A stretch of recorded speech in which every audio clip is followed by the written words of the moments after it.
Hi everyone, Spider-Man 1991 here, and it's day 6 of Superman week. So now I decided to talk about my top 5 favorite Superman story arcs / graphic novels, and give you a few ideas about what some of my favorite Superman stories are. And before I get into the actual top 5, I just want to talk about a few honorable mentions. The honorable mentions are stories that were either Elseworlds, or they took place on an alternate universe or alternate timeline, or they just weren't really part of the regular continuity. And the reason I'm doing the honorable mentions is because last summer when I did Batman Week and the top 5 graphic novels, somebody asked me why I didn't include The Dark Knight Returns, and the reason I didn't was because it was an alternate timeline. And usually with my top 5s, I like to kind of keep things that were either in continuity or were part of continuity at one time or another, like part of the post-crisis to New 52 timeline or the Silver Age timeline. Anyways, let's get started with the honorable mentions. So first off, All-Star Superman by Grant Morrison. Okay, All-Star Superman, it's pretty much Superman after saving a spaceship from crashing into the sun.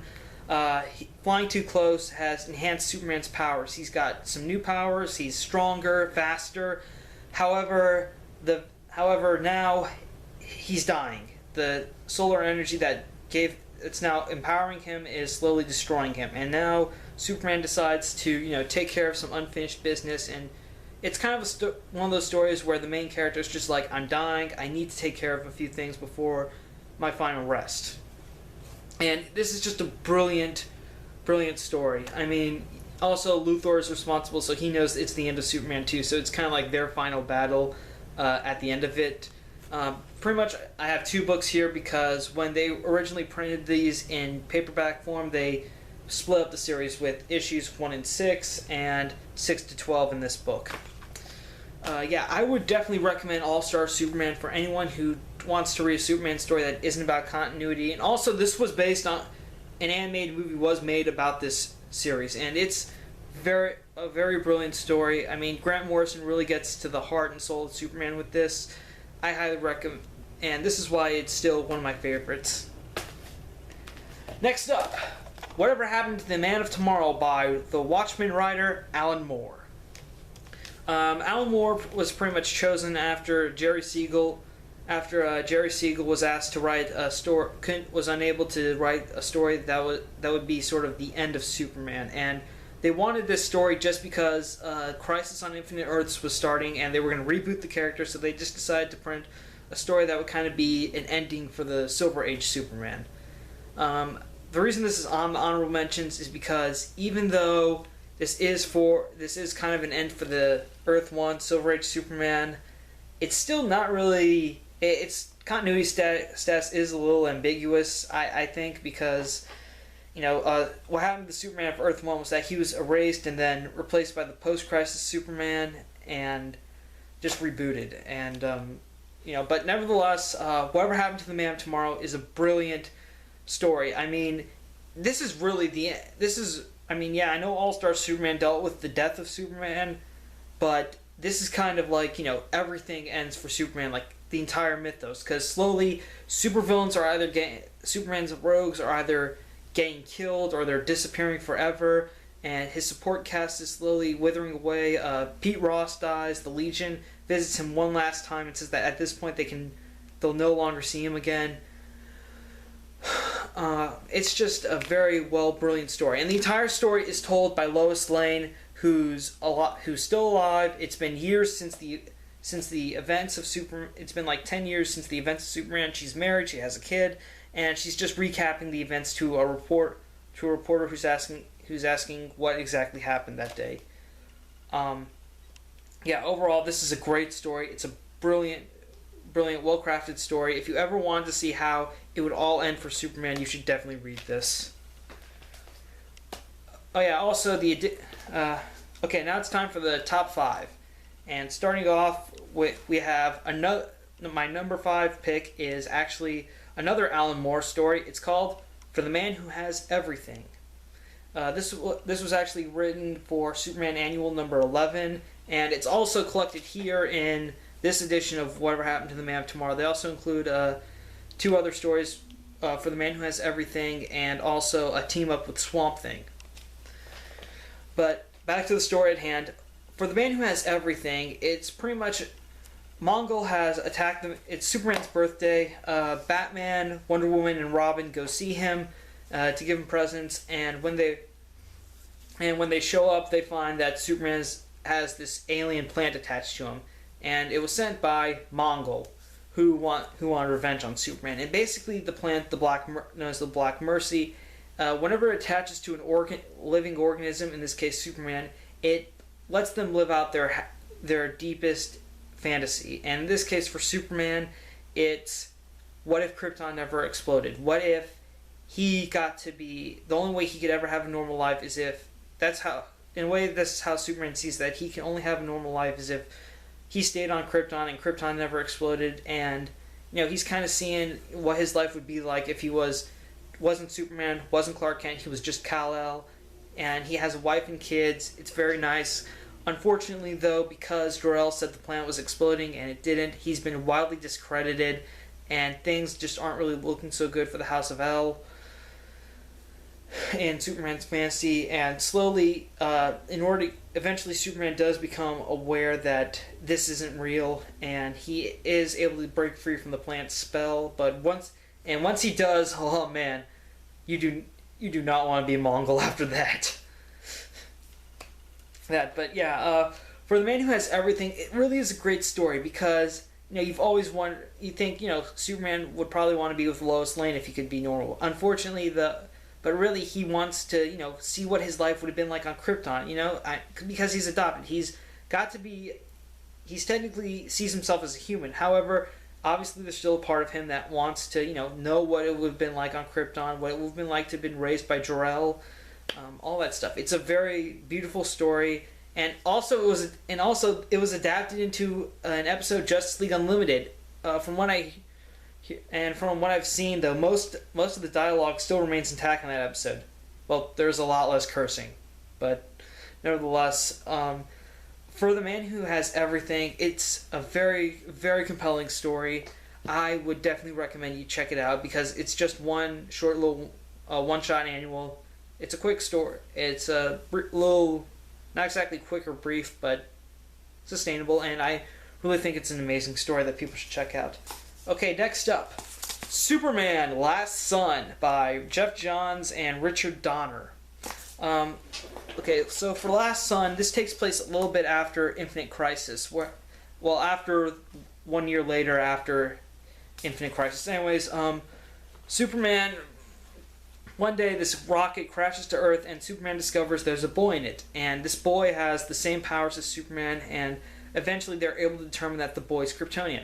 So Superman takes the boy and first he brings him to Jonathan and Martha Kent and asks if they could raise him, but they say that maybe now it's time for Lois and Clark to have their chance to be parents.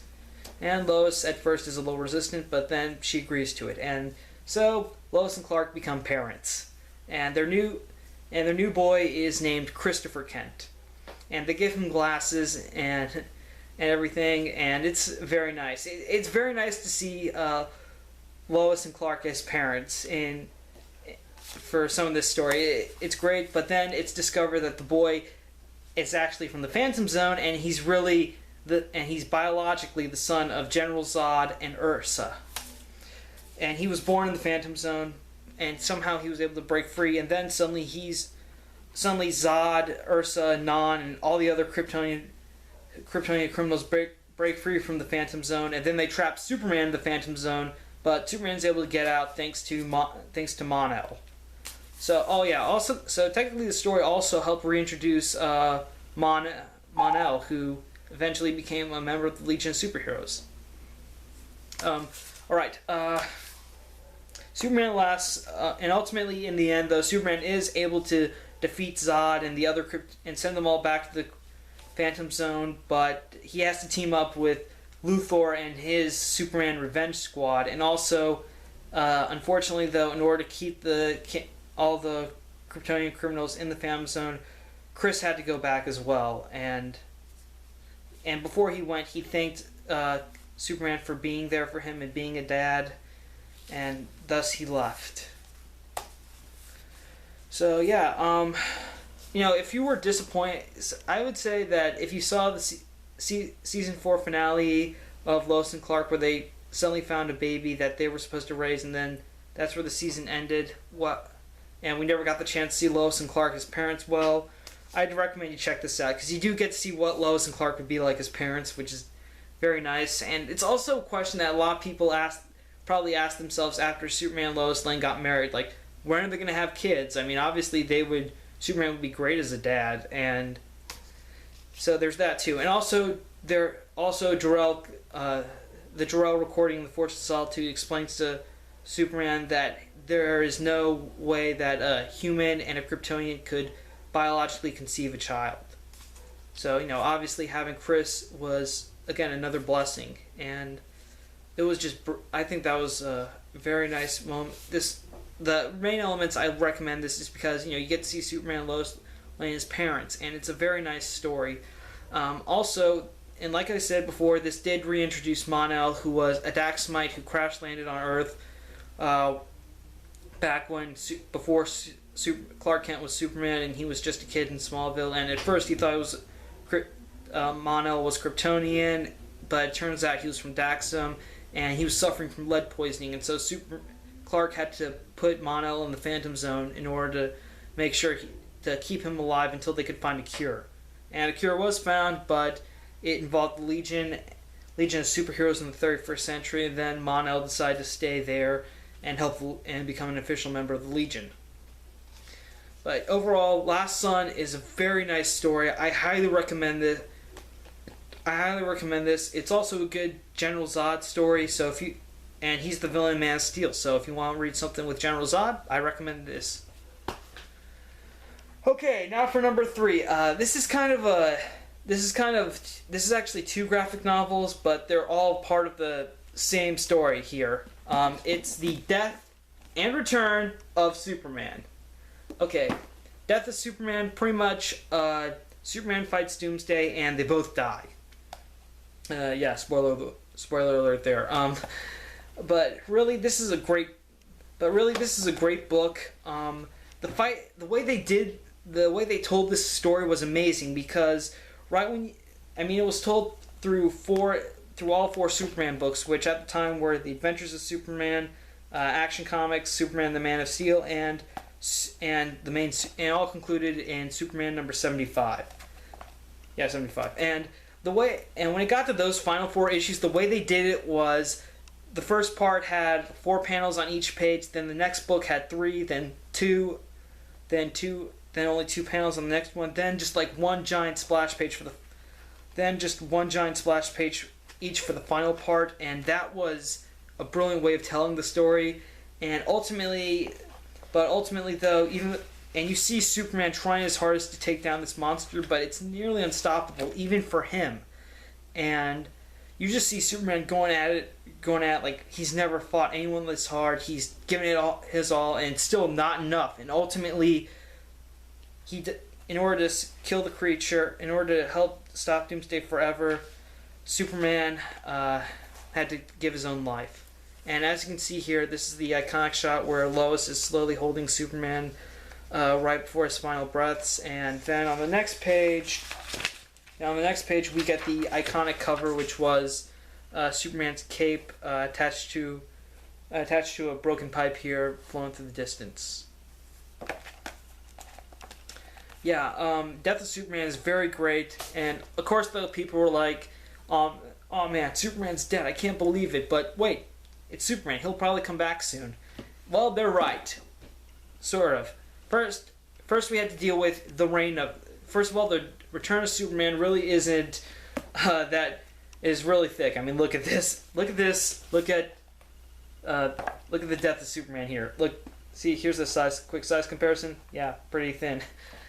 Pretty thin. Anyways, I really like how this edition included everything from the Reign, and like I said, there were 4 Superman titles, and each one featured a new character who was sort of claiming to be the new Superman. Well, except Steel, though. Steel wasn't really saying he was the new Superman. He just wore his armor and costume, just kind of paid an homage to Superman, because Superman once saved John Henry Irons' life, and so he was looking for a way to pay Superman back. And in this case, since Superman's dead, he decided to honor Superman's legacy by helping to defend parts of Metropolis. And also, the other three were, first off, my favorite, Superboy, the human Kryptonian hybrid clone of Superman, and Lex Luthor. Although before this, the human donor was unknown, then they said it was the director of Cadmus, Paul Weisman or something. Anyways, but that was a lie, and the true human donor was later revealed to be Lex Luthor. So pretty much Superboy appears. He's this young kid. People do kind of call him Superboy, but he doesn't want to be called Superboy. He wants to be called Superman, even though, well, in his first appearance, he is a very immature kid, or really sort of a kid who acts his age. I mean, he's only like 14 or 16 in this, and he doesn't have all of Superman's powers.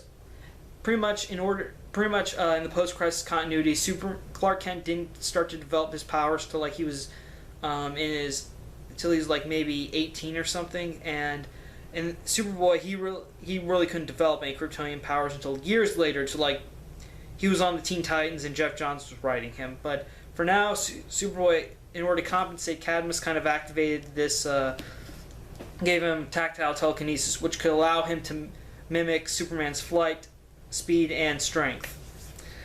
Okay, and the other two candidates who are actually very close to being Superman. The third one is the Eradicator, and basically the Eradicator was this sort of Kryptonian artificial intelligence created to protect Kal-El and live on Krypton. And the Eradicator was the one who actually stole Superman's body and brought back the Fortress of Solitude. But then something went wrong when he touched the body, and he forgot that part. And the Eradicator initially believed himself to be Kal-El.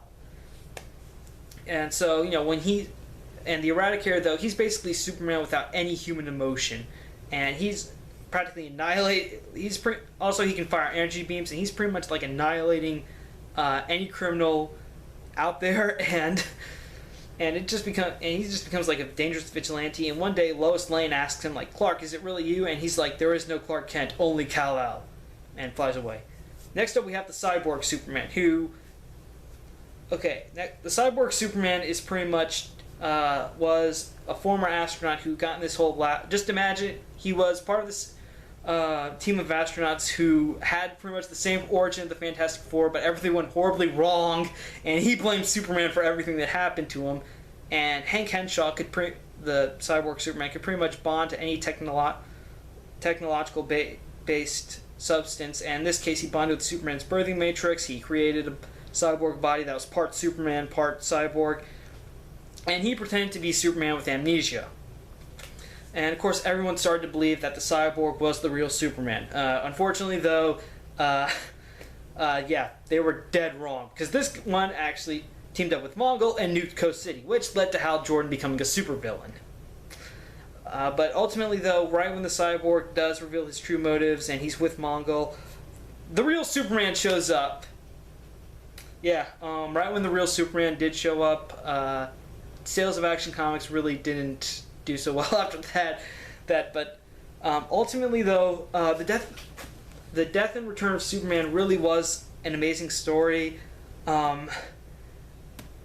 Even though it technically wasn't really the true death of Superman, it did kind of kill death in comics, because slowly after Superman's resurrection, death in comics just became a revolving door, where people were like, oh no, this guy's dead, boo-hoo. A couple months later, oh hey, you're back, you're alive the whole time, great.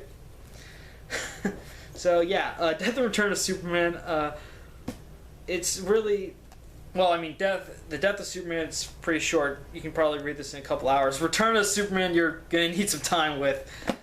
But both of these are great. I highly recommend them, They're great. If you actually, and technically Superman actually did die. His heart stopped. No brain activity whatsoever. But still he came back, and that was great. All right, and now for number 2. Alright, and now for number 2.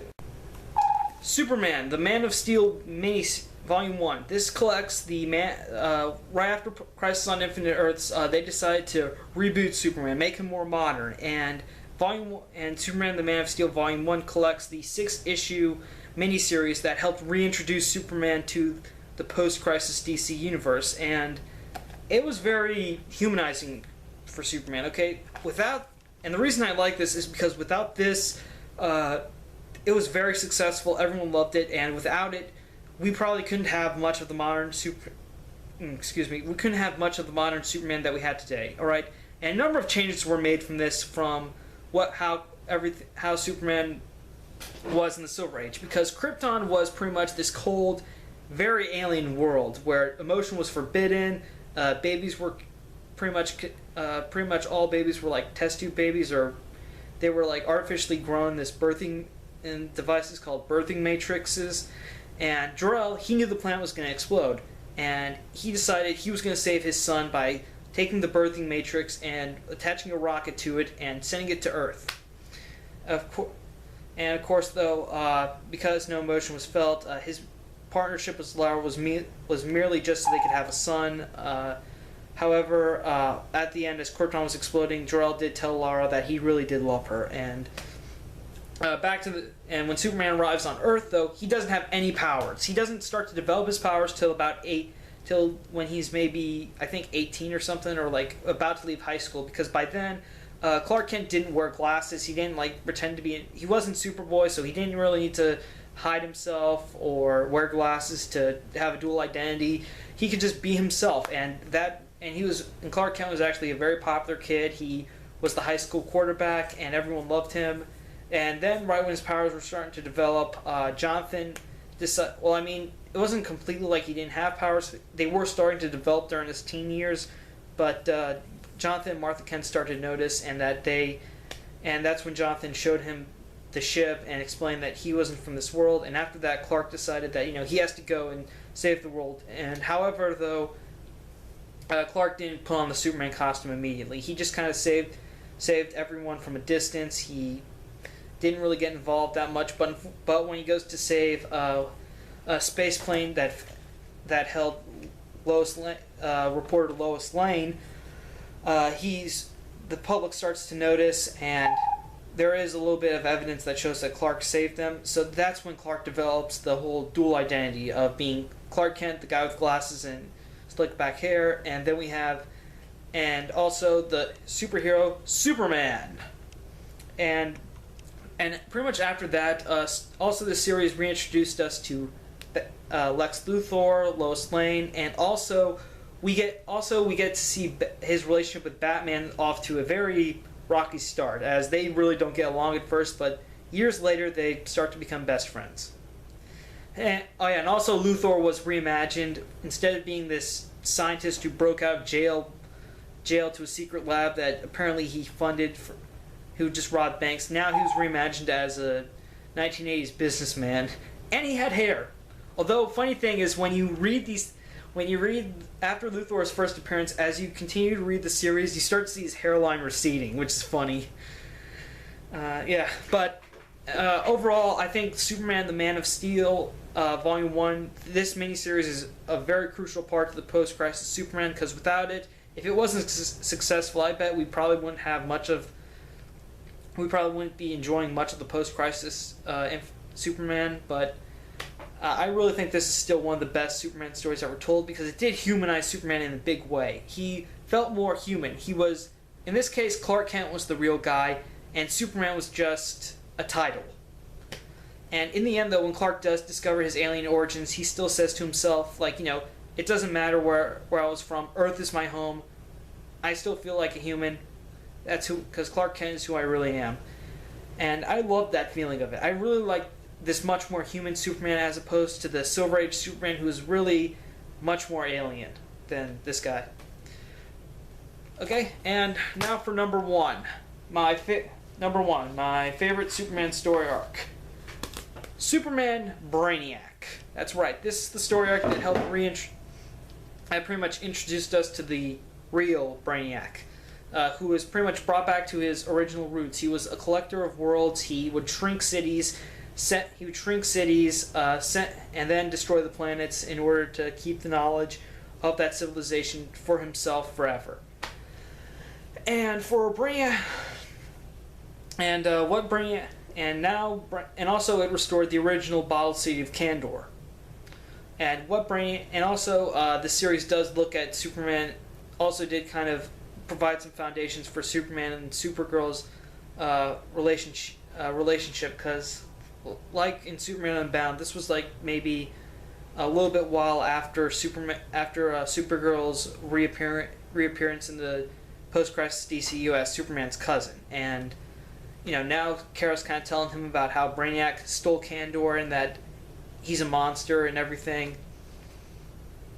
And ultimately, though, my favorite part of this book is when Brainiac's ship is being destroyed. He sends Brainiac to Earth. He takes the bottle cities of both Kandor and Metropolis to get them to safety. And after he kicks Brainiac's ass, he puts Metropolis back.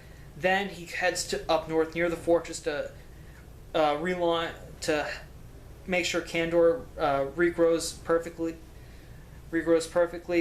While he's doing this, though, Brainiac did send a probe to attack his home in Smallville, and it almost hits Martha, but thankfully Jonathan's able to get her out of the way. Unfortunately, though, Jonathan Kent has a heart attack, and he dies. And right when he's dying, Martha's calling out for Clark, but for once, Superman can't hear her because when Kandor's regrowing, it's kind of blocking out his super hearing, and unfortunately, Superman's unable to save his father. I mean, the death of Jonathan Kent in this was really what brought this book home for me. It was a very crucial moment because Superman, you look at him, you think, wow, he can do anything. He's Superman. He can do the impossible. Well, unfortunately, even in victory, there's still tragedy, even for the Man of Steel. And it's just really, and I really felt bad for Clark Kent right there. I mean, he defeated Brainiac. He not only defeated Brainiac and saved Metropolis, he also saved a city full of Kryptonians. And so now he technically wasn't alone anymore, but unfortunately, with Jonathan Kent gone, Clark definitely, despite the Kryptonians, Clark definitely feels more alone than ever. And also this series did lead into New Krypton. However, I'm kind of on the fence about the entire New Krypton thing. But back to the main point, Superman Brainiac, very nice. This helped restore the original. This was kind of a modern reintroduction to the original Brainiac, who was the Collector of Worlds. Collector of Worlds was just a nickname. Also, there's some great moments between Superman and Supergirl in this. And again, what really drove it home for me was the death of Jonathan Kent. That was just a beautiful sequence, really sad and beautiful scene at the same time. That was really what brought me home. What really makes this story my favorite. Okay, that's it for my top 5 Superman story arcs. Again, that list: number 5 for The Man Who Has Everything, Superman Annual number 11. Number 4, Superman Last Son. Number 3, The Death and Return of Superman. Number 2, Superman the Man of Steel, the first 6-issue miniseries, also known as Man of Steel Volume 1. And finally, my number 1 pick, Superman Brainiac. Okay, that's everything. Tomorrow I'm going to release the final Superman Week video, which will be my initial thoughts on the Man of Steel movie, and also we'll find out which t-shirt won the t-shirt poll contest back on day 1 of Superman Week. If you haven't, please comment before I make the video tomorrow. Thank you for watching again. Thank you for subscribing to my channel. Spider-Man 1991 saying see you later.